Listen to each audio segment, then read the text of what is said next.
சரி நறுக்குண்ணே தம்பி வர கேட்டுக்கே இருக்காப்புல. மக்கள் இப்போ பார்த்தீங்கன்னா நம்ம வீராவுக்கு சூடு போடுறோம், கொம்பு சூடு. இது வந்து பாரம்பரியாக போடுறது தான், யாரும் தப்பாக நினச்சிக்காதீங்க. நம்ம தொழு மாட்டுகளுக்கு ஊர்ந்தது. சூடு போடணும்னா நம்மளை கான்டாக்ட் பண்ணிக்கோங்க. அழுத்தாகிறான் பெருசாக சத்தியும் சின்ன இப்படின்னா இருப்போ கரெக்டாக இருக்கேன். ஆமாம் பார்த்துக்க, நீ கரெக்டாக இருக்காண்டு. கரெக்டாக இருக்கா பைய பாரு.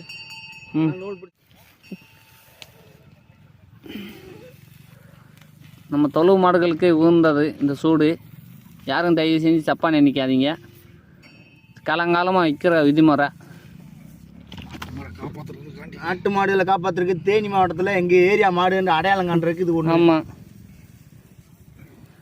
மாடுகளுக்கு மழையில் நனைகிறதுனால கொட்டம் இருக்காது. இந்த மாடுகளுக்கு தலைவலி வராது, மூக்கொடப்பது இருக்காது மாடுகளுக்கு. ஏய்க்கு ஒரு சூடு. இது எத்தனை பல் போட்டிருக்க? வாயை காட்டு. வாய் தாண்டா காட்ட சொன்னேன், உனக்கு காற்று அடிக்க சொல்லலை. ஓ 4 பல்லு தான் போட்டிருக்கிறியா? சரி சரி, இத்தனை நாள் நான் கூடவே இருக்கேன், பார்க்கல டாடி. இல்லை யாரையும் முட்டலையா?